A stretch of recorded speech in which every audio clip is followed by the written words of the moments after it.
Así inicia Es Noticia, Noticia en Profundidad. Qué placer acompañarles. Soy Tatiana Pérez y les saludo desde nuestra sede central en Caracas, en Venezuela. A partir de este momento, en la próxima hora, tenemos 3 temas que son noticia. Se los presentamos como siempre en titulares. Primero, es noticia Venezuela. Se hacen públicas las 41 páginas de un contrato firmado entre opositores y un mercenario norteamericano. El plan no era solo asesinar al presidente Nicolás Maduro.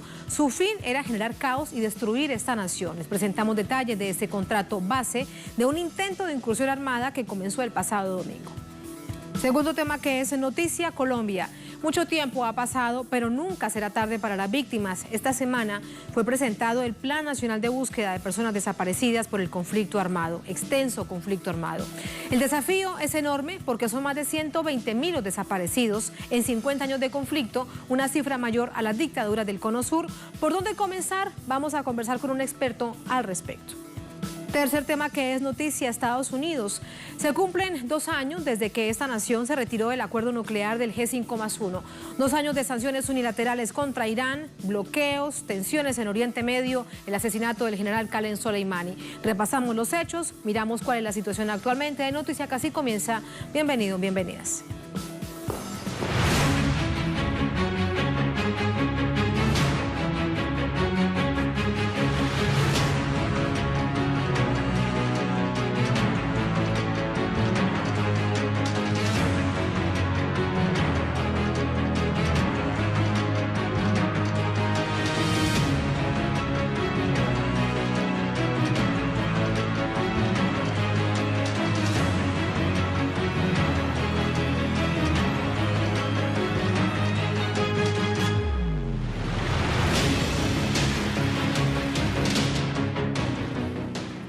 En noticia Venezuela, en medio de una exhaustiva investigación, el gobierno continúa develando detalles relacionados al intento de incursión mercenaria, donde son cada vez más visibles los nexos de autoridades estadounidenses y colombianas con sectores extremistas de la oposición venezolana para adelantar la fracasada Operación Gedeón. El vicepresidente de Información de Venezuela expuso este viernes en rueda de prensa nuevos elementos sobre la fracasada tentativa de invasión mercenaria que habría sido facilitada por altas autoridades de los gobiernos de Estados Unidos y Colombia. Entre las nuevas revelaciones, Rodríguez destacó un documento de 49 páginas filtrado por The Washington Post, donde se detalla el hipotético accionar que las fuerzas mercenarias dependientes de la contratista de seguridad, Silvercorp, tendrían en el marco de la supuesta toma del poder en Venezuela por parte de esta acción mercenaria. El Washington Post publicó las 41 páginas de los anexos del contrato.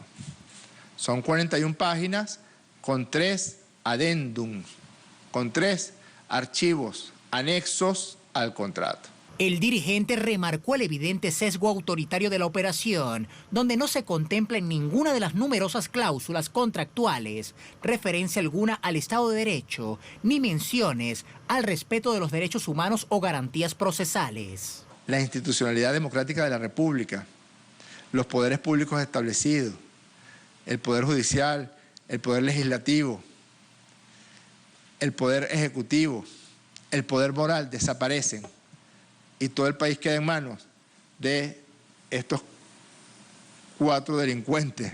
Las pruebas gráficas y los testimonios expuestos este viernes confirman las hipótesis vertidas por diferentes voceros del gobierno venezolano desde el pasado mes de marzo, cuando fue interceptado un arsenal en el noreste de Colombia, cuya responsabilidad fue admitida por el ex oficial golpista Cliver Alcalá Cordones, extraditado posteriormente a Estados Unidos.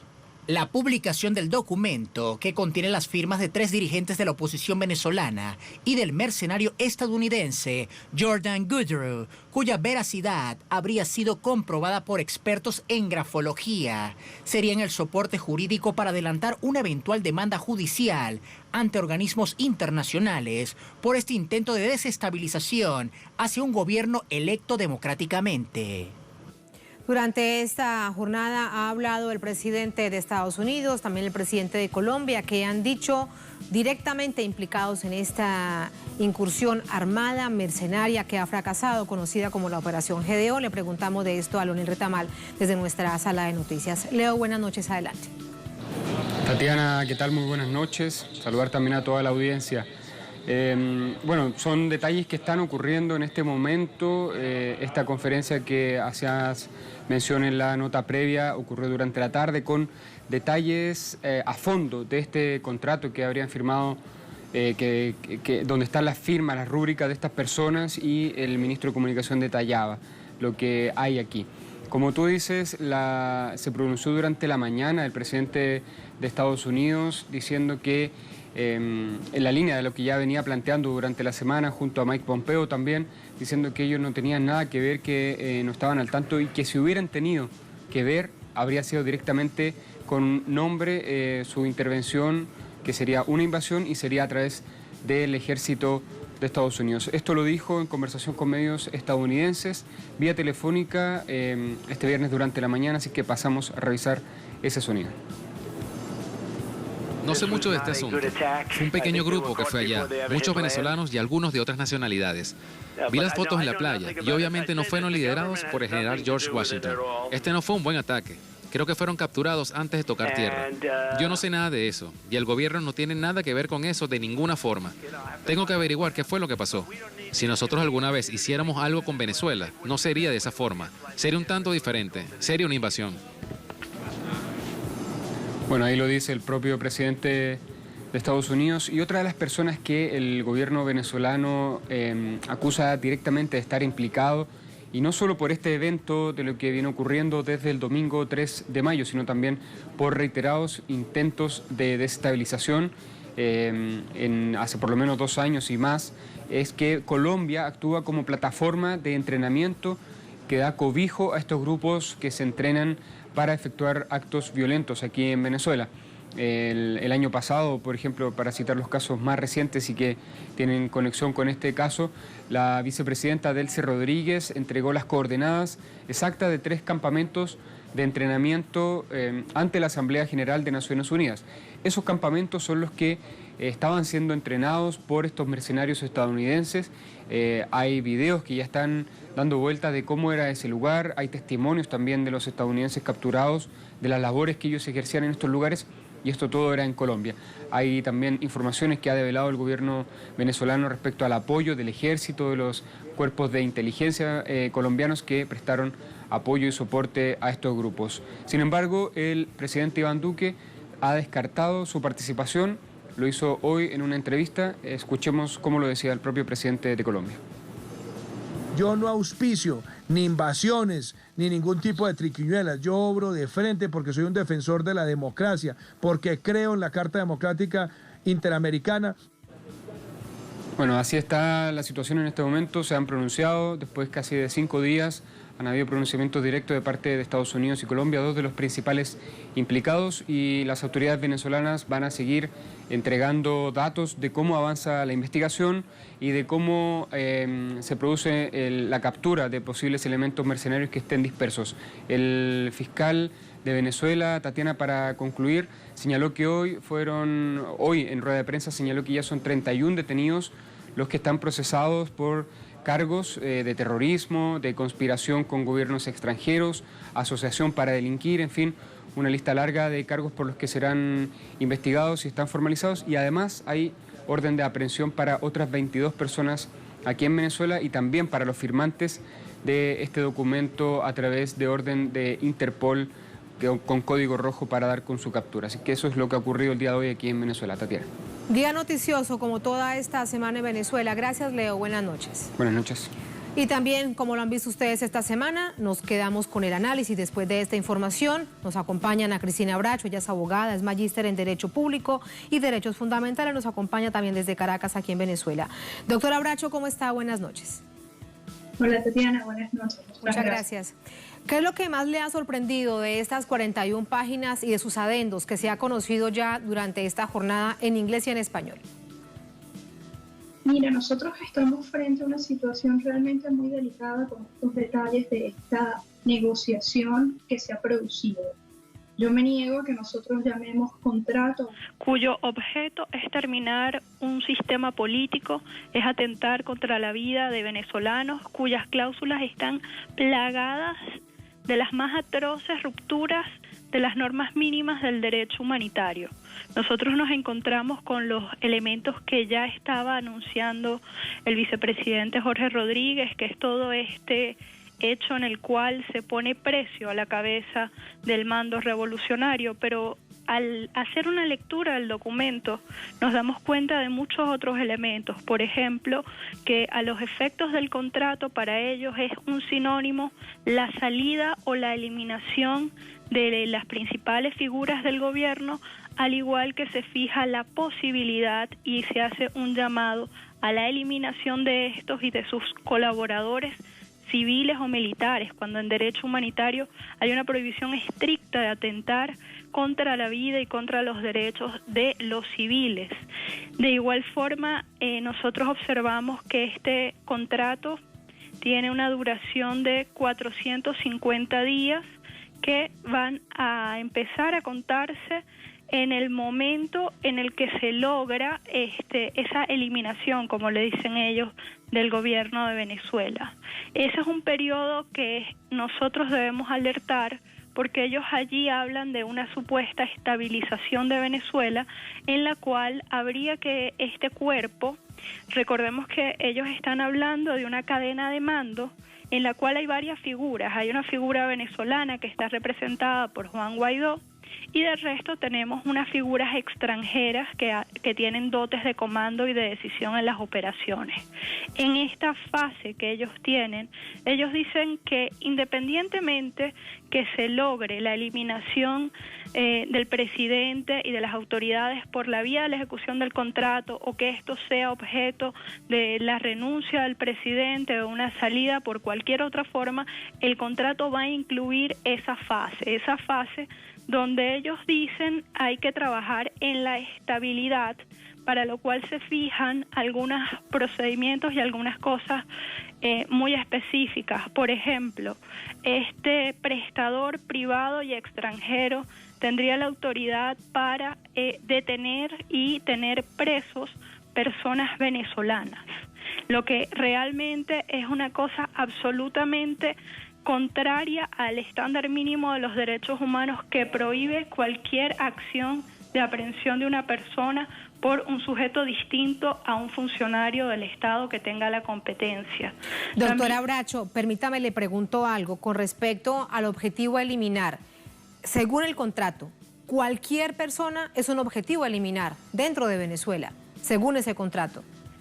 No, específicamente ellos hablan de esto que ellos denominan como los mandos de la revolución, que ellos distinguen entre militares al mando y personas que son no militares al mando y sus entornos. Luego de eso, es un documento bien extenso. Nosotros identificamos 14 secciones que ellos llaman adjunto. Dentro de esto dicen que está autorizada la fuerza letal contra personas que ellos consideran están haciendo acciones que ellos tienen que detener. Por ejemplo, que ellos consideren están contribuyendo para restablecer el orden que ellos depusieron. También que ellos consideren se puede utilizar la fuerza letal para proteger las armas, las municiones y las infraestructuras que ellos consideran priorizadas. Entonces allí es donde vemos pues como esa apertura a causar la muerte de venezolanos en categorías muy amplias, categorías relacionadas con el gobierno, categorías de resistencia a esa acción militar, o que tengan algún tipo de actuación que sea desfavorable para ellos. Bracho, además, se entiende también en el contrato que asumirían el poder militar, el poder de las fuerzas, el poder de las armas en el país en esos más de 450 días en la nación. Sí, de hecho, ahí hay una cantidad de cláusulas que son realmente perturbadoras, ¿no? Porque está la posibilidad, por ejemplo, que ellos plantean de que van a discutir la recuperación de armas, la recuperación de objetos de valor, que van a tener perturbaciones en las infraestructuras, en las comunicaciones, en todo aquello que necesite el gobierno de Nicolás Maduro, sus partidarios, para mantenerse o recuperar el gobierno. Entonces habrían esas fases, ellos las distinguen, una fase de preparación, una fase de esta ejecución, que sería su objetivo. Es importante que ese detalle, que dice, bueno, si Nicolás Maduro sale del poder de otra forma, igual viene esta fase posterior. Y hay un detalle que es interesante, porque incluso dicen que pase lo que pase, pues debe pagarse ese servicio, y en caso incluso de que Venezuela no tenga liquidez para pagar esos servicios, podrá ser pagado con barriles de petróleo, y eso nos recuerda un poco escenarios que hemos visto de estas guerras mercenarias en los últimos tiempos. Respecto a quienes firman y cómo se organizan entre ellos las funciones dentro del contrato, que una vez comenzado a andar, echado a andar, asumirían las labores dentro del país. Estamos hablando de JJ Rendón, estamos hablando de este abogado que además ya tiene orden de captura por Interpol. Sí, hay una estructura de una especie de unidad accidental que no tiene ningún soporte legal en Venezuela, en la que está Juan Guaidó, está Sergio Vergara, está JJ Rendón, que también son quienes firman el documento. Es importante en los detalles cuando leemos este tipo de cosas. Por ejemplo, salvo en el espacio para la firma de Guaidó, en ningún momento Venezuela se llama República Bolivariana. En ningún momento se reconocen los principios básicos de las actuaciones militares, de la independencia que están establecidos en la Constitución. Por eso nosotros vemos que el orden que ellos quieren derivar no tiene relación con lo que ha sido, lo que es la Constitución bolivariana. Y también hay muchas cláusulas, Tatiana, como de protección de la responsabilidad de quienes entren, porque allí se dice que Venezuela no usaría ningún tipo de actuación y protegería a quienes hagan esta misión por los reclamos nacionales o internacionales en Venezuela o en Estados Unidos por violación de leyes, violación de derechos humanos, ruptura de tratados internacionales. Es decir, vía libre para matar, para cometer cualquier delito. Sí, efectivamente, y ahí nosotros tenemos muchos elementos, por ejemplo, de este control de la huelga que está allí para evitar el restablecimiento del sistema de gobierno. Tenemos esta parte que es tan sensible de la capacidad de capturar civiles, de la capacidad de mantenerlos, el uso de armas. Recordemos que en Venezuela existen normativas que refieren el tipo de armas que se pueden usar en cada una de las actuaciones. La única mención a esto es que hay una autorización para utilizar armas químicas que tiene la salvedad de que no se podrían usar armas químicas prohibidas en los tratados internacionales. Todas las demás podrían emplearse. Hay un trabajo allí muy delicado, muy explícito, sobre el tema de la posibilidad de hacer actuaciones que signifiquen generar daños colaterales a infraestructuras, a personas, a sus bienes. Y tenemos otra cosa que es sumamente importante, y es el hecho de que nosotros vamos a observar que hay esta participación directa en el tema económico, porque incluso en los saboteos está el saboteo a los medios de abastecimiento, a las necesidades económicas del país, y también tenemos todo esto que ya denunciaba Jorge Rodríguez de la posibilidad de dañar infraestructuras. Todos estos daños para lograr sus objetivos están calificados como crímenes de guerra, porque nosotros tenemos en primer lugar que nadie puede contratar el fin de la vida institucional de un país, y mucho menos puede tener como propósito establecer un orden político que a ellos les conviene, que incluso ellos prevén que la gente no estaría dispuesta a aceptar, y para someterla son capaces de hacer todo este atentado contra infraestructura, economía y todas las condiciones mínimas de la vida. Cualquier acción violenta para someter a una nación. Ahora, usted nos hablaba desde la perspectiva jurídica. Quiero preguntarle, dentro de Venezuela, ¿qué significa ese contrato? Y también revisarlo desde Estados Unidos. Se firma en Miami. Y recordemos que allá hay particularidades sobre, por ejemplo, la presencia de los mercenarios y cómo actúan fuera de su país. Bueno, en el caso de Venezuela nosotros tenemos una cláusula desde el Código Civil que dice que todo contrato que se firme debe perseguir un objetivo lícito, y no es un objetivo lícito el terminar con la forma republicana del país ni llamar a la violencia. De hecho, nosotros tenemos que todos estos actos, hay muchos en específico, pero en general estamos en categorías contempladas en el Código Penal como delitos de traición a la patria y como delitos contra las instituciones republicanas. Por el otro lado, nosotros vemos allí, y es importante, que vemos una de las explicaciones de el por qué Juan Guaidó existe en la escena, en la relación y en el plan de Estados Unidos. ¿Por qué? Porque ese documento se presenta para que Donald Trump pueda decir: yo no tengo una actuación en esto. En todo caso, hay unas personas que se dedican a fines militares que están respondiendo a un llamado que le hace una persona que detiene el poder válidamente en Venezuela. De hecho, en las cláusulas dicen que ellos estarían haciendo simplemente el cumplimiento de la Constitución porque a sus efectos el presidente de Venezuela es Guaidó.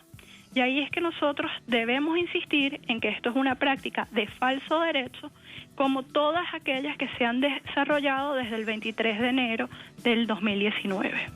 Prácticas del falso derecho, esa es una consideración sin duda muy importante, porque probablemente es parte de lo que ellos consideraban era la base jurídica.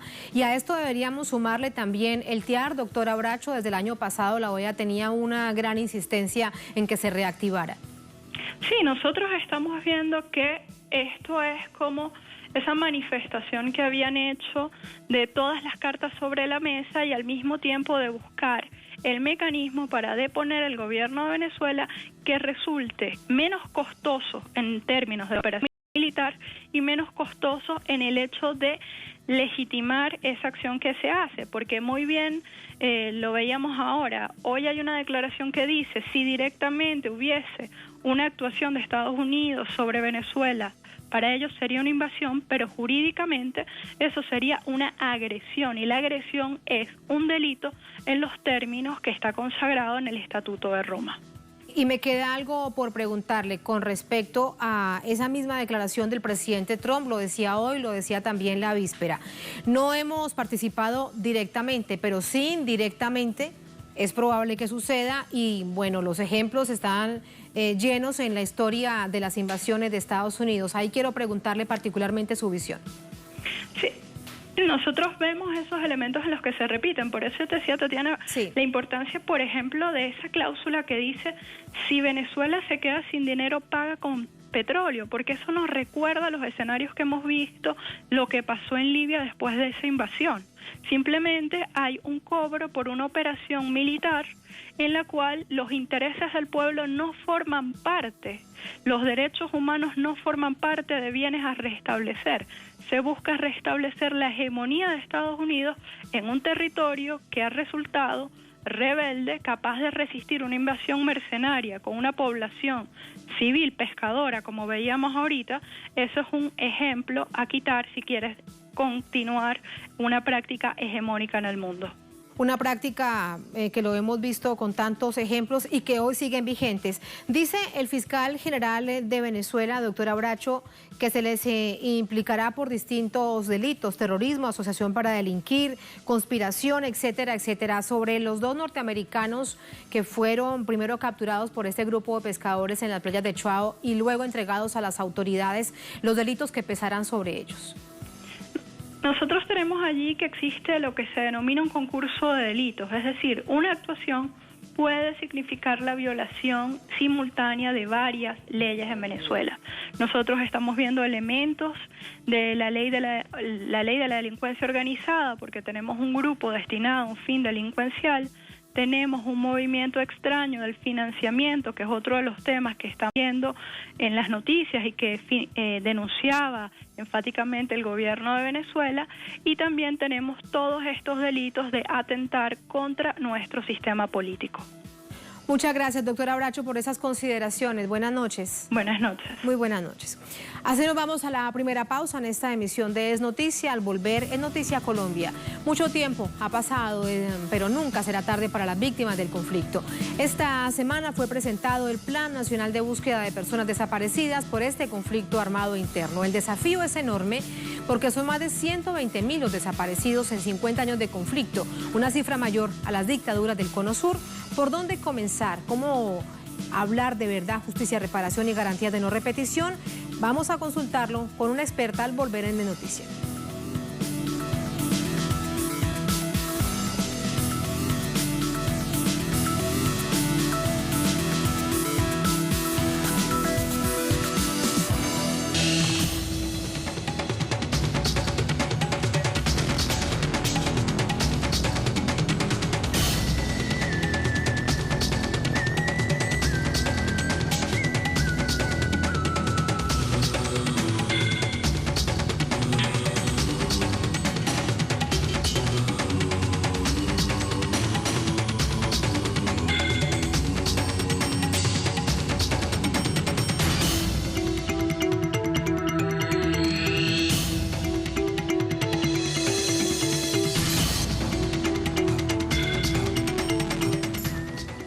En Noticia Colombia, la Unidad de Búsqueda de Personas Desaparecidas presentó una nueva estrategia para dar con el paradero de por lo menos 120.000 desaparecidos que han dejado las más de 5 décadas del conflicto armado en esta nación suramericana.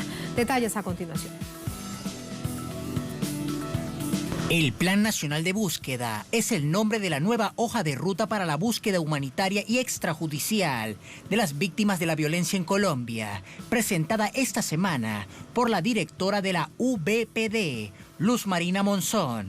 Se trata de un plan de acción que busca entregar a los familiares de las víctimas justicia y verdad. En este sentido, Monzón aseguró que este nuevo mecanismo tiene el propósito de satisfacer el derecho a saber de las víctimas. Las labores de localización de desaparecidos bajo este formato ya se estarían desarrollando en los departamentos de Chocó, Meta, Cundinamarca, Cesar, Caquetá, Cauca, Nariño y Antioquia. La Oficina del Alto Comisionado para los Derechos Humanos de Naciones Unidas reconoce el plan como un instrumento poderoso para dar respuesta a los familiares de las víctimas, encarar el legado de la violencia en Colombia y promover el reconocimiento de las violaciones de derechos humanos. Un importante avance para el cumplimiento de las obligaciones internacionales del Estado colombiano, que tiene que ver con la garantía del derecho a la verdad de las víctimas. El representante en Colombia resaltó la importancia de la participación de las víctimas y sus organizaciones, si así lo deseasen, en todas las etapas del proceso de búsqueda, no solo como un derecho, sino como una acción reparadora. Asimismo, mostró preocupación por la cifra de asesinatos de líderes sociales y defensores de derechos humanos como consecuencia del número creciente de actores armados y grupos criminales que se disputan el control de los territorios para el narcotráfico. Y es justo en este momento, en el momento del COVID, de la pandemia, en que el papel desarrollado por las defensoras y defensores de derechos humanos como Marco Rivadeneira resulta fundamental y reemplazable, tanto para la agenda de la paz y como para, obviamente, la agenda de los derechos humanos. Y entonces lo hemos dicho, lo repito, que cualquier ataque contra los defensores y defensoras de derechos humanos es inaceptable y constituye un ataque a cualquier democracia. La trágica cifra de más de 120.000 desaparecidos del conflicto armado interno de Colombia, una nación que no ha vivido una dictadura formal, supera por miles los números conocidos de la Operación Cóndor en varios países de América Latina. Queda claro que el fascismo en cualquiera de sus expresiones no deja buenos recuerdos en una nación. Vamos a profundizar en esta iniciativa necesaria en Colombia. Reiteramos por las víctimas de este extenso conflicto armado. Nos acompaña para ello Luz Marina Monzón. Ella es integrante del Movimiento Nacional de Víctimas de Crímenes de Estado, es vocera a nivel nacional del Movimiento de Crimen Organizado y Víctima. Nos acompaña desde Bogotá. Luz Marina, buenas noches. ¿Cómo está? Muy buenas noches. Muchas gracias por la invitación. Quiero hacer una aclaración y es que Luz Marina Monzón es la directora de la Unidad de Búsqueda de Personas Desaparecidas. Yo soy Luz Marina H., víctima del delito de desaparición. Muchísimas gracias por esa claridad, Luz Marina. ¿Por dónde comenzar cuando estamos hablando de 120.000 víctimas de desaparición en Colombia? ¿Cómo lo imagina usted? ¿Por dónde comenzar a reconstruir esta historia? Lo primero que tengo que decir es que las víctimas de este delito tenemos la esperanza de que la unidad que fue creada gracias al acuerdo de paz entre el Estado colombiano y la guerrilla de las FARC en diciembre del 2016 por fin se dedique a buscar y a encontrar a las personas desaparecidas, a nuestros seres queridos. Es lo primero que habría que decir. Segundo, consideramos que la unidad tiene un reto de no repetir la historia de fracasos que este tema ha tenido en Colombia. Ninguna organización ha dado a las personas desaparecidas y por primera vez contamos las víctimas con una organización que tiene que dedicarse a la búsqueda de las víctimas. El lanzamiento se hizo el día miércoles del Plan Nacional de Búsqueda nos da la posibilidad de que políticamente haya una guía a nivel nacional. Y esos planes regionales de búsqueda que se están realizando, que van en el país implementados, 11, dan la posibilidad de que efectivamente las víctimas participen directamente en la búsqueda de sus seres queridos. Sin embargo, el aislamiento a que nos tiene sometido el Estado colombiano por la pandemia tiene paralizada efectivamente la búsqueda de las personas desaparecidas. Y este tiempo lo ha utilizado la unidad para que a través de las tecnologías al alcance, no de todas las víctimas en Colombia, porque hay zonas de este país donde no hay acceso al internet, donde la gente no tiene a su servicio ninguna tecnología, ha servido para que se socialice lo que ha venido haciendo la unidad. Y eso es muy importante porque nos están dotando de herramientas tanto técnicas como legales de lo que hay que hacer. La unidad tiene una característica fundamental y es que es una unidad humanitaria y extrajudicial, lo que significa que muchas personas que tengan información o hayan participado activamente en la desaparición de una persona lo pueden hacer sin ningún temor, toda vez que la unidad no tiene la obligación legal de dar a conocer quiénes son sus fuentes, ni de judicializar a ninguna persona. Sí, Luz Marina, ¿por qué se ha tardado tanto?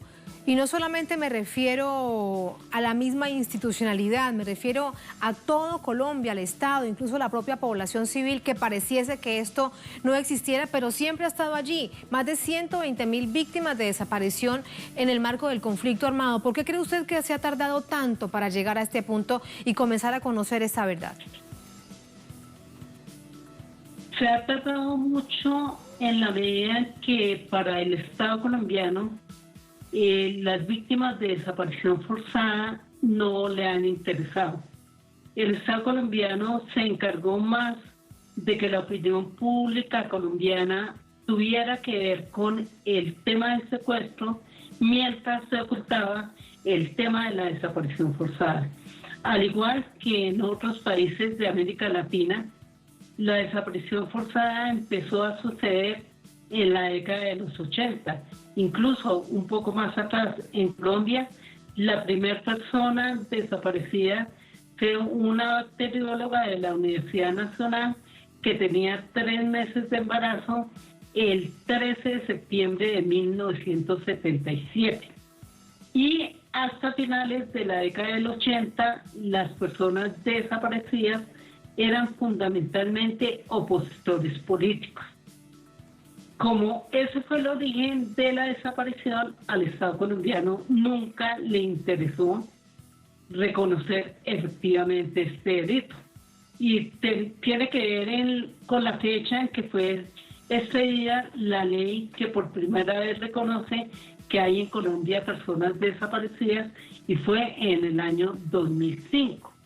Es decir, habían pasado muchísimos años antes de que el Estado colombiano reconociera que había personas desaparecidas. En la década de los 90 hasta la mitad del 2000, el tema de la desaparición forzada cobró un carisma diferente, y es que empezó a desaparecerse a personas de toda índole, porque había una limpieza social que traía algunas ganancias para organizaciones al margen de la ley. Sin embargo, nosotros siempre hemos considerado que el Estado ha tenido responsabilidad en esta práctica, sea por acción o sea por omisión. Yo, que pertenezco a las víctimas de crímenes de Estado, le estamos exigiendo al Estado colombiano que asuma su responsabilidad, porque hay organizaciones paramilitares que fueron creadas por el Estado y que han recibido todo el apoyo del Estado para esta práctica como es la desaparición forzada.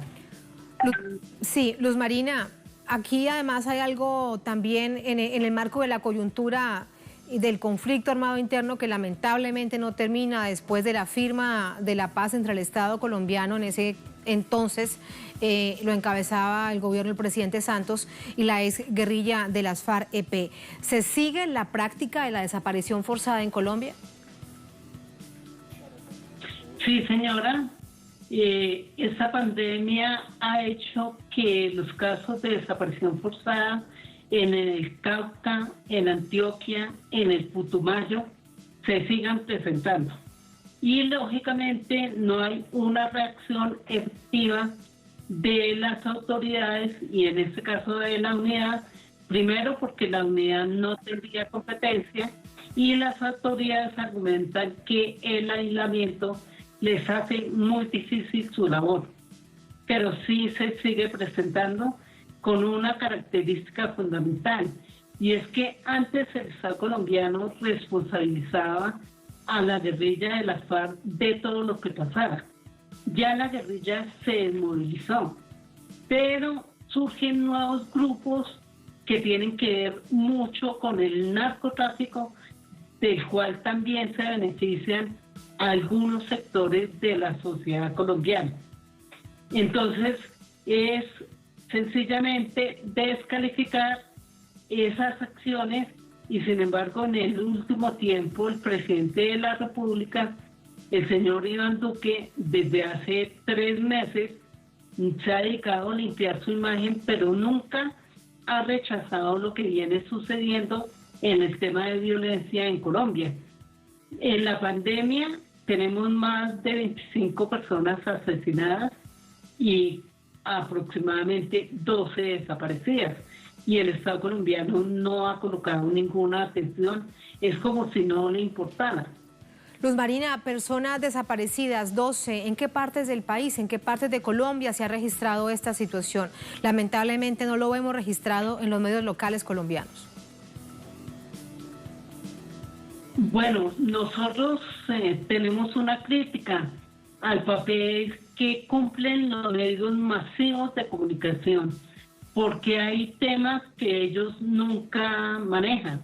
Son los medios de comunicación alternativos de las localidades que hablan de estos temas, y eso hace mucho más difícil la labor de un familiar de una persona desaparecida, porque desafortunadamente se ha querido plantear y que la sociedad colombiana conozca este delito como uno de los más graves que tiene la humanidad, porque el familiar de una persona víctima de desaparición siempre vivimos en la niebla, no sabemos qué pasó con nuestros familiares.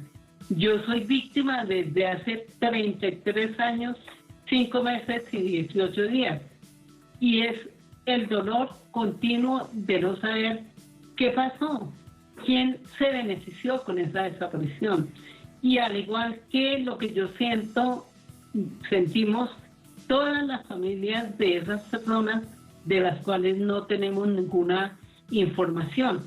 La sociedad colombiana ha sido cómplice porque ha decidido voltear la cara y no mirar esa realidad que todos los días nos golpea. Solamente en estos momentos que está la unidad, empieza la unidad a ganarse un espacio ante la opinión pública con mucha dificultad, porque la mayoría del tiempo hemos sido ignoradas e invisibilizadas. Mejor taparse el rostro, mejor mantener esta invisibilización ante tal nivel de dolor que se ha vivido durante tantos años en Colombia. Luz Marina, gracias por entregarnos su testimonio, lo que significa y lo que viene además en adelante, que es un tremendo desafío para el país. Gracias y buenas noches. No sé, muchas gracias, que se vea. Gracias. Así nos vamos a la segunda, última pausa en esta emisión de Es Noticia. Al volver en Noticia Estados Unidos, se cumplen 2 años desde que esta nación se retiró del acuerdo nuclear del G5+1. 2 años de sanciones unilaterales contra Irán, bloqueos, tensiones en Oriente Medio y el asesinato del general Soleimani. Repasamos y analizamos estos hechos al volver en Es Noticia.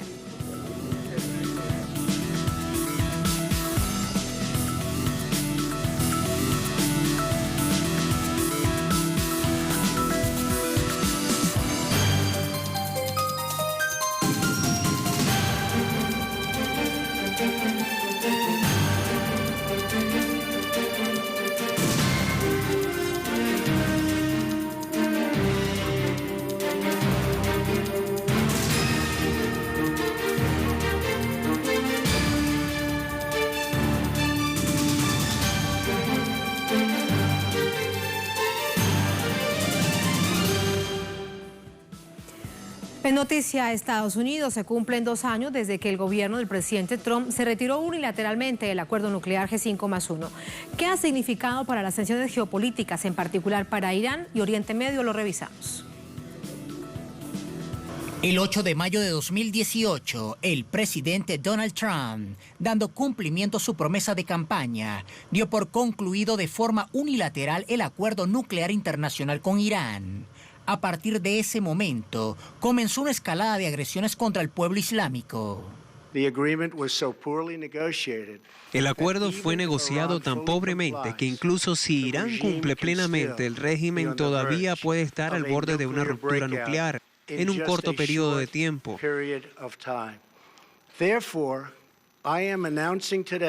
Hoy anuncio que Estados Unidos se retirará del acuerdo nuclear con Irán.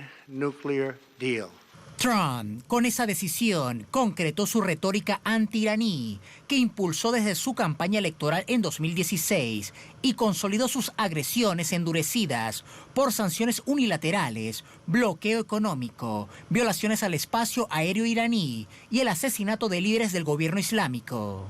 Con la medida, Trump echó por tierra más de 5 años de negociaciones que finalizaron el 14 de julio de 2015. Un acuerdo suscrito por el gobierno Obama con Irán, Rusia, China, Reino Unido, Francia y Alemania, mediante el cual la República Persa limitaba su desarrollo nuclear a fines pacíficos a cambio del levantamiento de las sanciones económicas. Tras su retiro, el jefe de la Casa Blanca reactivó las sanciones contra Irán y ordenó a países de todo el mundo que dejaran de adquirir su petróleo o enfrentarían represalias por esas compras.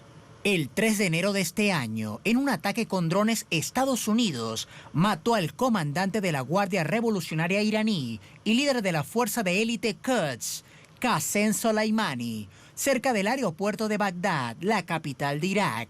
3 meses después, el 22 de abril, Trump dio la orden a la armada de su país de disparar y destruir a las lanchas armadas de Irán que supuestamente acosan a los buques estadounidenses en el Golfo Pérsico, tras una incursión de buques norteamericanos en aguas que históricamente vigila Irán.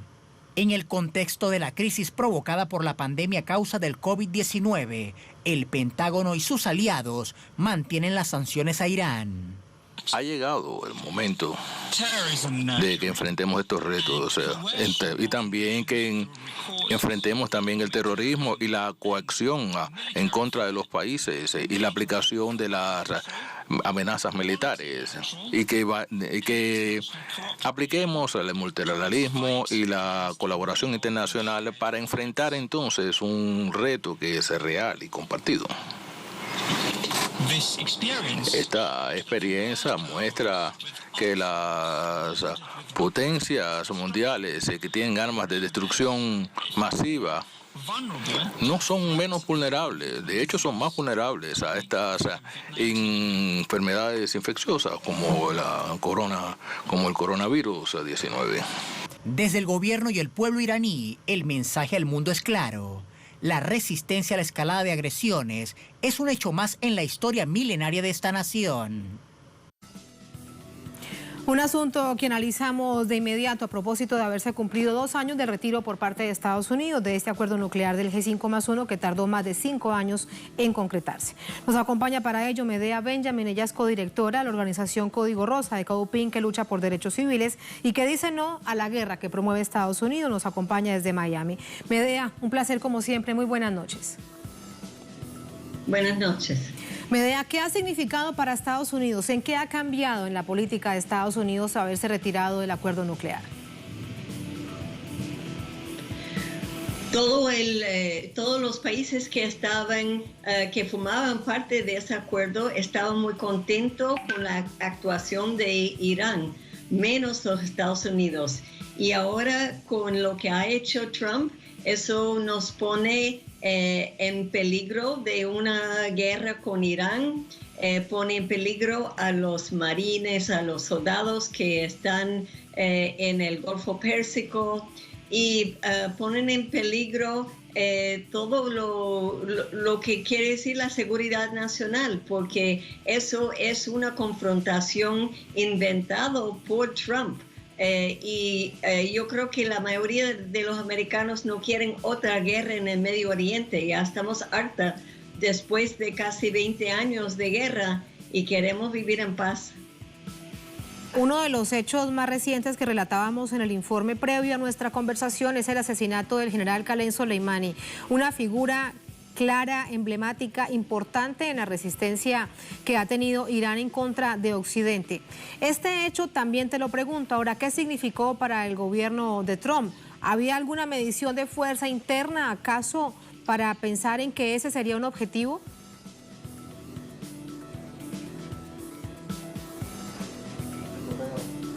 El mismo Pentágono que estaba en contra de eso, porque no quieren una guerra, porque saben muy bien qué serían las consecuencias de una guerra con Irán, porque Irán sí tiene un ejército muy fuerte, muy grande, y además de eso, los Estados Unidos tienen bases militares que rodean a todo el país de Irán, y Irán tiene la posibilidad de agredir a los soldados americanos en muchas de sus bases. Aquí matar al general Soleimani pone en peligro los soldados americanos que están en países como Irak, Afganistán y otros países que rodean a Irán. Sí, el papel que ha cumplido, además, quiero preguntarte, la Unión Europea. Irán lo ha dicho en reiteradas oportunidades, tiene que pasar la Unión Europea a los países que hacen parte de este acuerdo, por ejemplo Alemania, que resulta fundamental, tienen que pasar de la retórica a la acción. ¿Les ha faltado más firmeza con respecto a Estados Unidos? Quedamos esperando siempre la acción más fuerte de los países de Europa. Ellos siguen dentro del acuerdo, pero no están enfrentando a Trump en la manera en que lo deben hacer. han creado una entidad para que sus negocios pueden hacer comercio con Irán, pero no funciona. Y están dejando que los Estados Unidos maneja la situación y pone todo el mundo en peligro sin hacer algo frente a las Naciones Unidas, por ejemplo, yendo al Consejo de Seguridad para condenar a los Estados Unidos como deben de hacer. Medea, esta semana el gobierno iraní ha dicho esto: advertimos que el acuerdo nuclear morirá para siempre si se prorroga el embargo de armas de Naciones Unidas, que incluso se ha discutido durante estos días, ha pasado debajo de la mesa producto de la pandemia, esa ha sido la tensión principal, pero se ha discutido dentro del Consejo de Seguridad de Naciones Unidas. ¿Crees que agoniza este acuerdo nuclear? Sí, lo que debe hacer las Naciones Unidas es ser muy firme de que los Estados Unidos tienen que entrar otra vez al acuerdo nuclear. Y después, si quieren negociar más con Irán, cambiar el acuerdo, lo pueden hacer en la mesa de negociaciones. Es la única forma de hacerlo. Muchas gracias, Medea, por tu análisis. Como siempre, un placer. Buenas noches. Buenas noches, muchas gracias. Muchas gracias. Gracias a ustedes por habernos acompañado. Ponemos punto final a esta emisión de Noticia. Cerramos nuestra pantalla tradicional. Nos quedamos en redes sociales, @NoticiaTelesur, @TatianaTelesur. Recuerden nuestra cita el próximo lunes a las 8:30 de la noche hora local aquí en Caracas, en Venezuela. Hasta entonces y sigan con nosotros.